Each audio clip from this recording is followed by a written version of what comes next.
अस्सलामुअलैकुम वरहमतुल्लाहि वबरकातुहू। इत्तेहाद न्यूज़ में आप सभी का खैर मकदम है। आज हमारे साथ ख़ास मेहमान और साबिक एमएलए जनाब फ़िरोज़ नूरुद्दीन सेठ साहब हमारे साथ मौजूद हैं। अनकरीब चुनाव है, असेंबली इलेक्शन है और उसी का माहौल एक तरह से पूरी रियासत में देखा जा रहा है। कई सारे तब्दीलियाँ भी नज़र आ रही हैं, तो लिहाजा कई सारे सवालों के साथ आज हमारे ख़ास मेहमान जनाब फ़िरोज़ सेठ साहब से हम रूबरू होते हैं। सबसे पहले हमारे चैनल पर खैर मकदम इस्तकबाल सर। जैसे कि असेंबली चुनाव है अभी हाल ही में, एक माहौल देखा जा रहा है सर। चुनाव को लेकर कई सारे नाम भी आ रहे हैं, कई सारी पार्टियां भी यहाँ पर सरगर्म होती नज़र आ रही हैं और आप भी चुनाव में कंटेस्ट करने वाले हैं, सभी की ज़बानों पर है और आपका 10 साल का अरसा भी लोगों ने देखा है, तो लिहाजा फिर से एक बार आप मैदान में उतर रहे हैं, तो आप इस चुनाव के ताल्लुक से आप क्या कहेंगे सर? तो चुनाव तो हर 5 साल को आते ही रहते हैं और हर 5 साल में एक एक नया नैरेटिव, एक नया प्रॉब्लम और एक नए सोल्यूशन की बात लोग करते हैं। आँच दिलाते हैं, चांद दिखाते हैं। हाँ, तो अब लोगों को लगता है कि काम देखा जाए कि लोगों का काम हुआ है कि लीडरों का ही काम हुआ है सर। ये बहुत ज़रूरी है।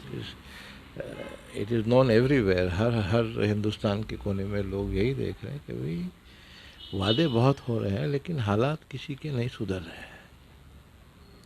एक कम्युनल एंगल से, एक रिलीजियस एंगल से, एक फाइनेंशियल एंगल से।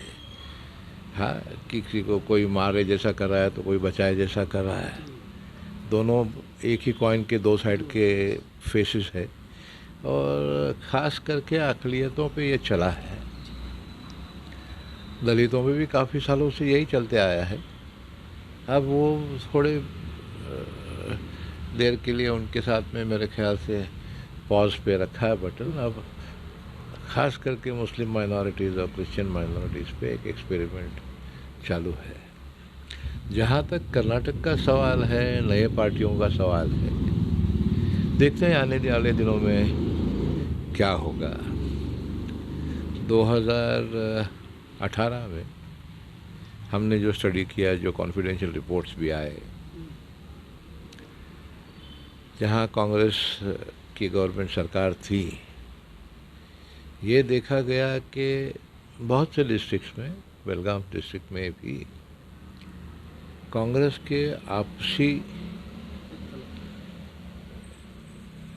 इंटरनल पॉलिटिक्स के वजह से काफ़ी सीटें कांग्रेस गंवाई है। और ये हम हमेशा कहते हैं कि भाई एक नेशनल पार्टी हमेशा, जैसे कि समझो भारतीय जनता पार्टी है और उनके जो अलग अलग विंग्स हैं, उनकी आरएसएस है, बजरंग दल है, राम सेना है, वो उनका काम वो कर रहे हैं। अब ये जब तक हमको वो गाली देते आए हैं तब तक उनको वोट मिलते आए हैं। मगर एक बात हैरान करने की है कि उनके जो लोग हैं वो they are implanted in Congress also. और हमारे पार्टी में भी बहुत से इम्पोर्टेंट जगहों पे ये बैठे हुए हैं। नहीं तो 17 लोग जो चले गए, क्या वो एक दिन का चलो ब्रेकफास्ट किया और चलो हम पार्टी छोड़ रहे, ऐसे तो नहीं था। This was a well planned, well organised system. जैसे महाराष्ट्र में हुआ, यहाँ हुआ, चल रहा है हर तरफ। हमें उससे भी बचना है, लोगों को पहचानना है। अब लोगों को पहचानने का तरीका एक कॉन्स्टिट्यूंसी वालों का यही है कि भाई ये शख्स हमारे बीच में कब से है, उसके ख़ानदान की हिस्ट्री भी तो होती है। पीछे आया तो लोगों का काम हुआ कि इसकी दौलत बढ़ी, वो भी तो लोग देखेंगे, अब देखना चाहिए भी। तो दीज आर थिंग्स विच ये बार मेरे ख्याल से लोगों का थोड़ा नज़रिया चेंज होगा, ऐसे लग रहा है। मालूम नहीं होगा, नहीं होगा। मैं बीच में बात रोकूंगा सर। कुछ आपके कांग्रेस पार्टी के लोग कांग्रेस छोड़कर जब बीजेपी में जाते हैं तो फिर वहाँ जाकर कहते हैं कि नहीं, मैं बचपन से आरएसएस में था, मैं चड्डी पहन कर घूमता था। तो इस तरह की बातें आती है, तो ये आइडियोलॉजी कुछ रही नहीं रही, क्योंकि कब गांधीवादी शख्स जाकर गोडसेवादी बन जाता है, तो ये कांग्रेस के अंदर ये ज़्यादा देखा जा रहा है। क्योंकि भारत जोड़ो शुरू भी नहीं हुआ, यहाँ पर जो है कमल बीजेपी जोड़ो की बात होने लगी। 8 लोग चले गए गोवा से। अब बदकिस्मती है समझो इसको, मिसकैलकुलेशन समझो, या ये लोगों पे एक तरीके का खौफ जो बना है, जो डराए जा रहे हैं कुछ लीडर्स, ये भी है। और हो सकता है कि बेसिक आइडियोलॉजी उनकी कुछ और थी और यहाँ आके सत्ता के लिए जम गए थे और फिर जब वक्त आया तो अपने पेरेंट ऑर्गेनाइजेशन में चले गए रहेंगे।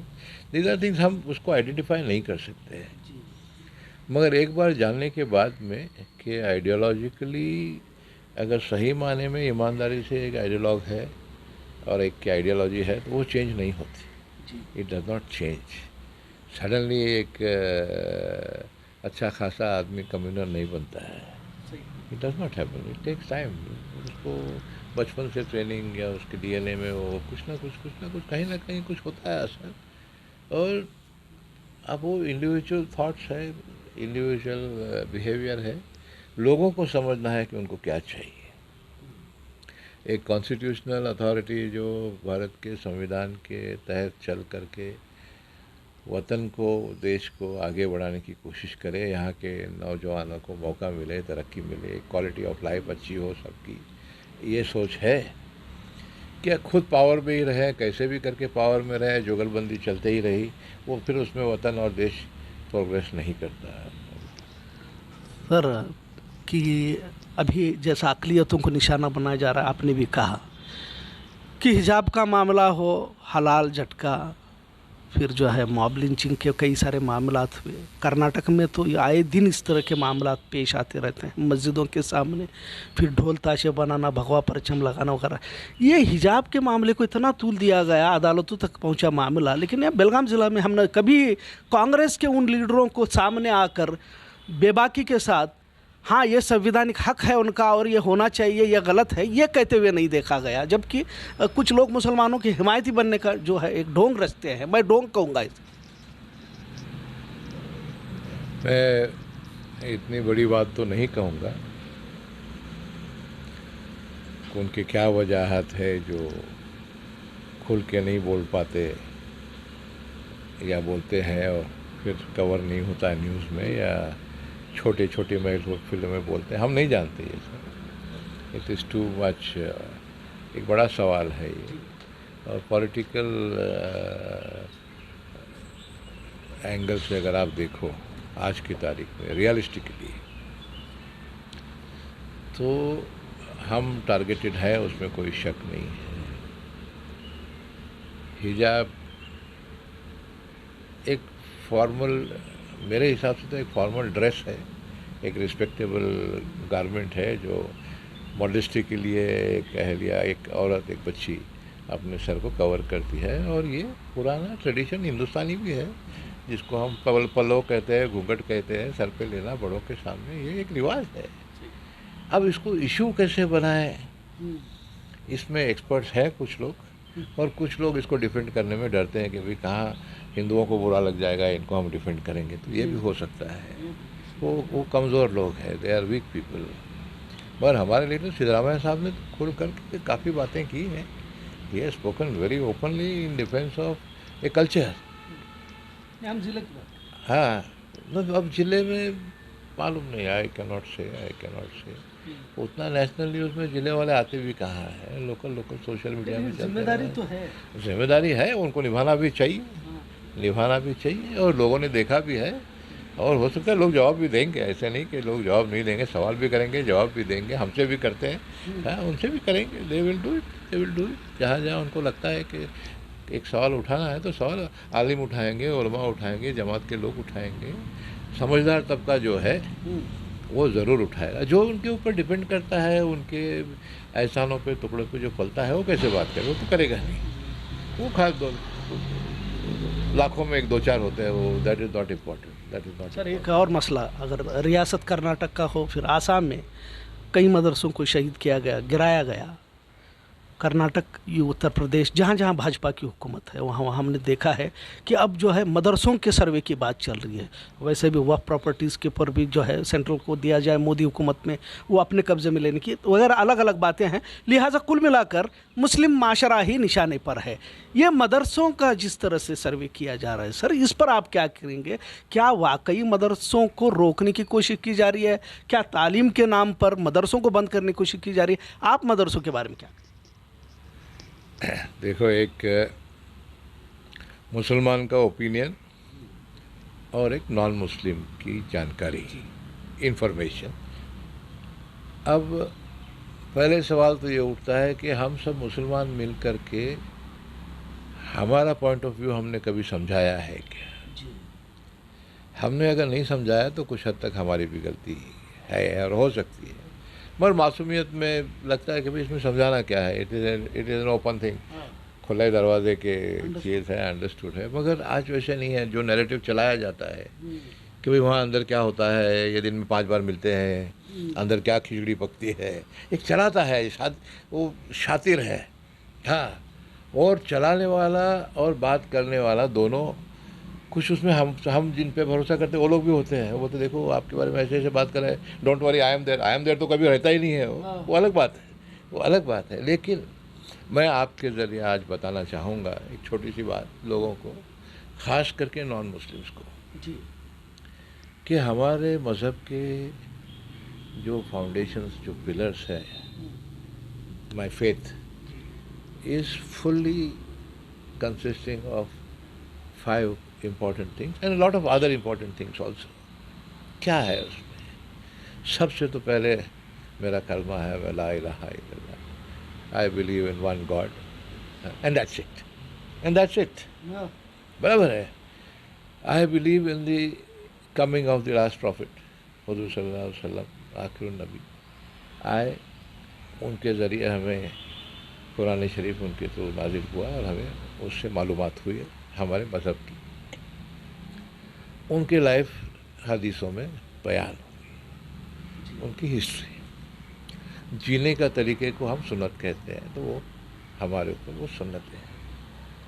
अब इसमें कहीं भी नहीं कि भाई आप किसको मारो उसको, हमें तो कहा गया कि भाई आप सब कुछ अपने सीने से लगाओ, बड़ा छोटा, अमीर गरीब, एंटी स्लेवरी, विमेंस राइट, ये तो तब इस्टेब्लिश हुए जब इस्लाम आया है।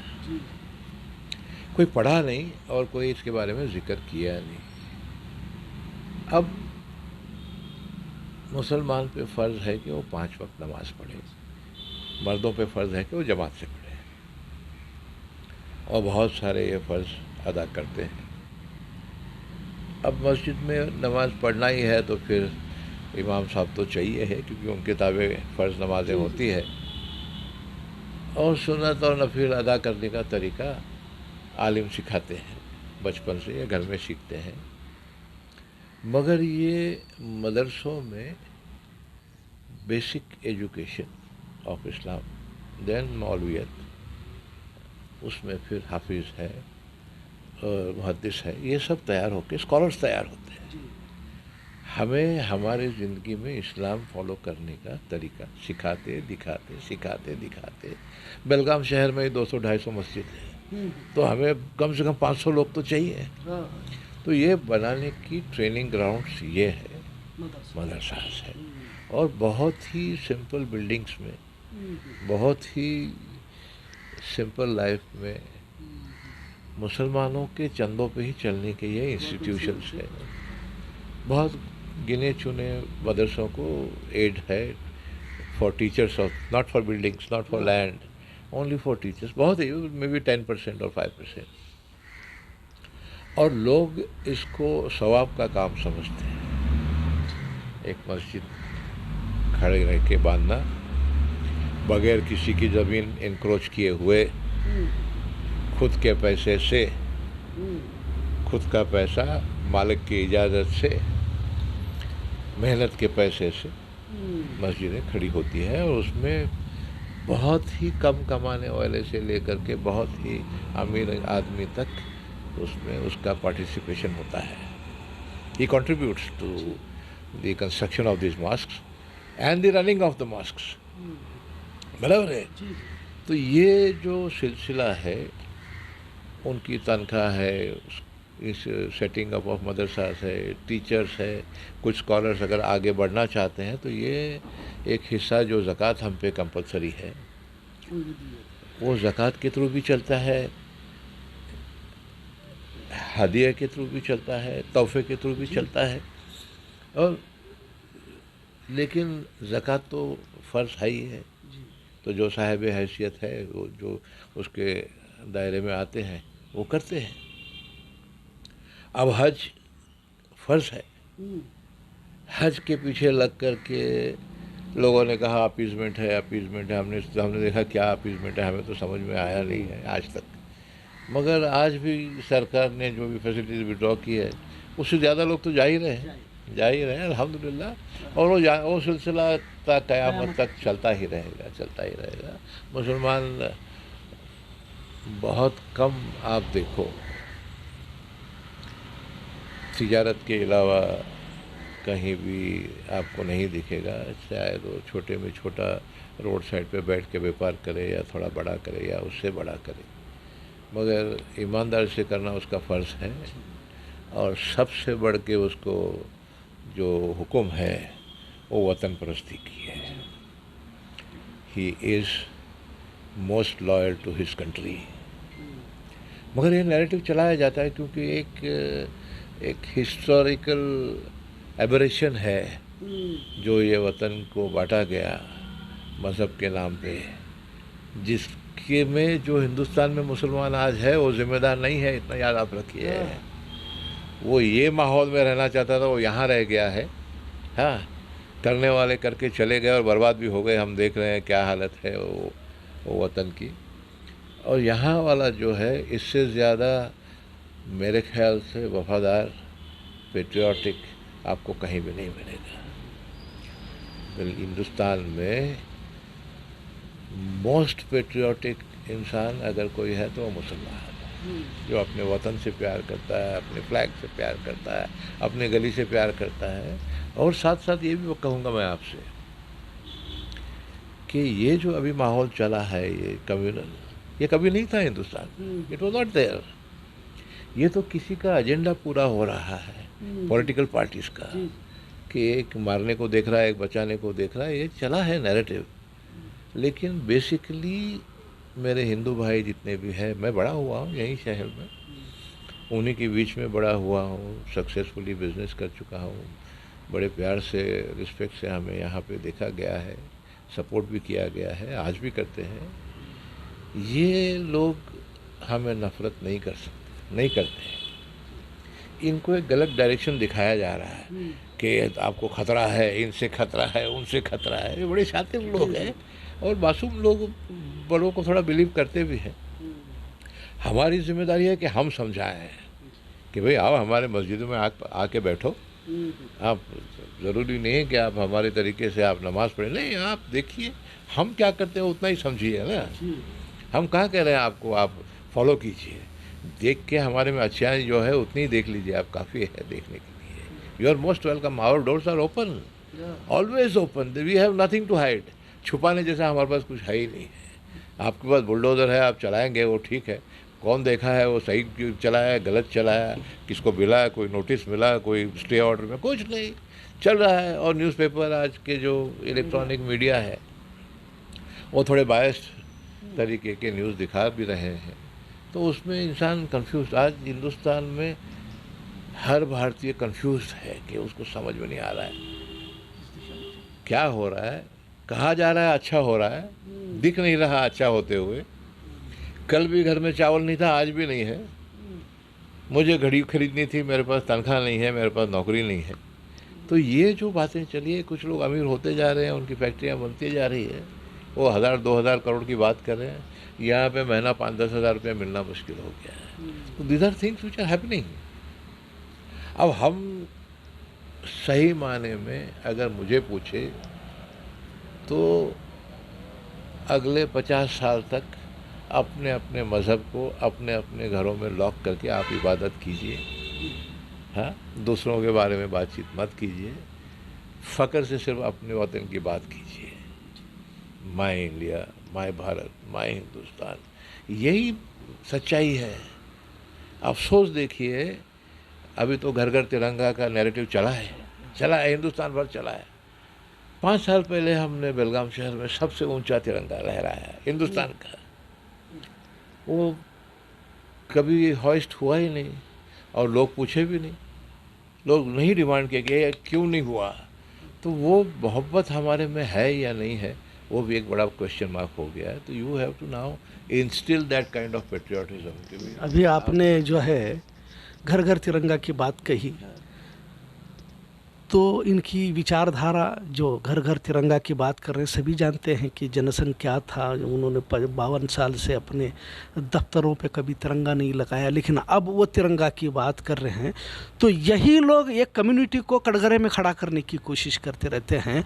इसमें से ये लोग जो अक्सर, ये तबका जो है, ये जहनी तौर पर उस तरफ मुतासिर भी हो चुका है। ये कैसे निकल सकता है सर, क्या है इसके लिए? पहले दो बातें हैं।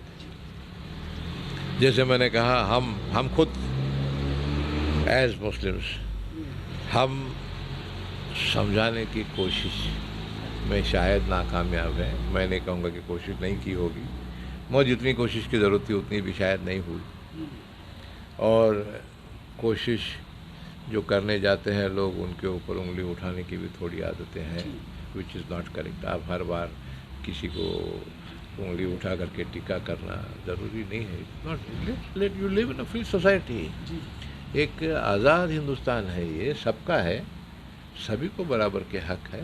मुझे समझना चाहिए कि भाई XYZ को थोड़ा कुछ चीज़ से बुरा लगता है तो मुझे उससे परहेज़ करना चाहिए। मुझे कोई चीज़ से बुरा लगता है तो उन्हें भी परहेज़ करना चाहिए, तब जाके एक घर चलता है। घर में भी तो ऐसे ही होता है ना कि you live with a few compromise, मगर एंड रिजल्ट और टारगेट क्या है कि एक खुशहाल फैमिली माहौल, वतन, शहर, गली ये हो जहाँ औरत सेफ है, बच्चों को लगता है कि मेरा फ्यूचर, मैं ये सितारों को जीत के लाऊंगा, मैं कामयाब होऊंगा, मैं चांद तक पहुंचूंगा। These are things which are imaginary, मगर ऐसी बातें हैं। मगर आज के नौजवान को लगता है कि यार मैं कुछ भी करूं, लास्ट को कहाँ जाऊंगा, काम मिलता नहीं है, मेरे काम को रिस्पेक्ट नहीं है, मेरे एजुकेशन में वो क्वालिटी नहीं है जो होनी चाहिए। एक इंटरनेशनल स्टैंडर्ड है, एक स्टैंडर्ड है जहाँ मुझे तो फ़ी देना भी नहीं पड़ता है, I don't can not afford it.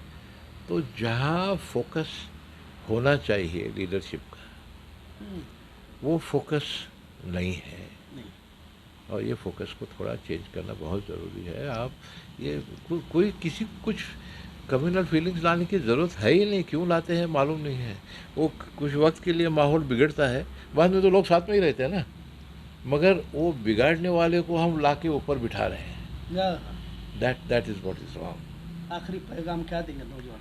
हम तो लोगों को कहेंगे कि भाई आप हर एक का काम देखो, नियत देखो, चाहे फिर आपके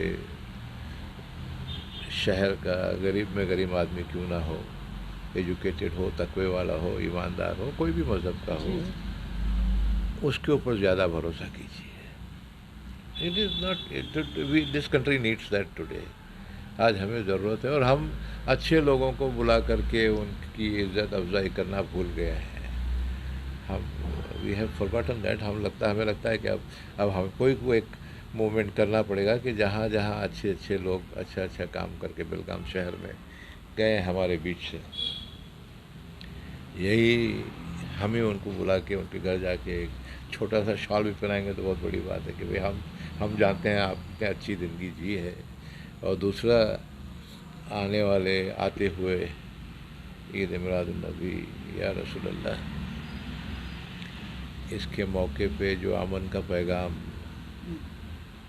for the last 1400 and odd years जो चला है, हम चाहेंगे कि वो पैगाम अच्छी तरह से लोगों को आप समझाएं, मिलजुल के रहे।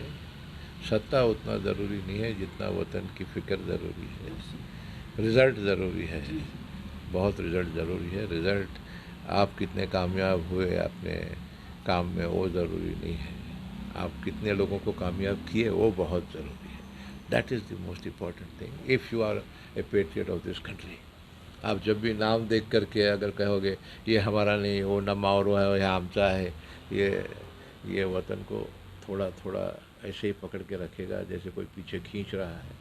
Don't do that, don't do that. हर एक को जानना चाहिए कि वो कितने भी हज़ार करोड़ कमाया है। हमने देखा है सालों सालों सालों साल, कितने भी हज़ारों करोड़ का वो मालिक हो, उसको जाना ही है, उसको जाना है, उसकी जगह और उसका अंतिम संस्कार होना ही है, चाहे वो कोई भी मज़हब का हो। तो ऐसे काम कीजिए कि आपको याद रखे। आपकी दौलत तो कोई दूसरा चला लेगा या चर लेगा, वो अलग बात है, वो आपके साथ जाने वाली नहीं है और किसी के काम आने वाली नहीं है। एक जुनून है आपका, वो करते हो, लेकिन सबसे इम्पोर्टेंट ह्यूमैनिटी है, सबसे इम्पोर्टेंट ह्यूमैनिटी है। और जो ह्यूमन बीइंग है, हमें और आपको अच्छे लोगों को रिस्पेक्ट करना बहुत ज़रूरी है। जो खेल खेल रहा है उनको थोड़ा बाजू हटा दीजिए थोड़ी देर के लिए। अगर आप सही में वतन से और अपने अपने जो भी मज़हब है, आपको जो मज़हब सिखाता है, उसकी अगर आप इज़्ज़त करते हो, तो I think the right track is going to be that track. बहुत बहुत शुक्रिया। ये थे जनाब फिरोज़ नूरुद्दीन सेठ साहब, जिन्होंने कई सारी बातें पूरे खुल कर कही और आने वाले चुनाव में भी वो खड़े हो रहे हैं। कोशिश उनकी है कि वो फिर से दोबारा जीतने के भी उन्होंने ख्वाहिशात को ज़ाहिर किया है। कई सारे मामले मुल्क में मजहबी तशद्दुद का हो, मदरसों का मामला हो, फिर नबी की शान में गुस्ताखी का मामला हो, और फिर मकामी सियासत, इस पर भी उन्होंने कई सारी बातें खुल कर की। उम्मीद करते हैं कि आने वाले चुनाव में किस तरह से तस्वीर बदलती रहेगी, कौन हुकूमत बनाएगी, क्या कांग्रेस भाजपा आज भी चल रहा है। लिहाजा उम्मीद करते हैं कि एक अच्छी सरकार आए जहां पर अमन सुकून कायम हो, सिर्फ रियासत में नहीं बल्कि मुल्क में भाईचारा कायम हो। यही उम्मीद हम कर सकते हैं। इत्तेहाद न्यूज़ देखने के लिए शुक्रिया। अल्लाह हाफिज़।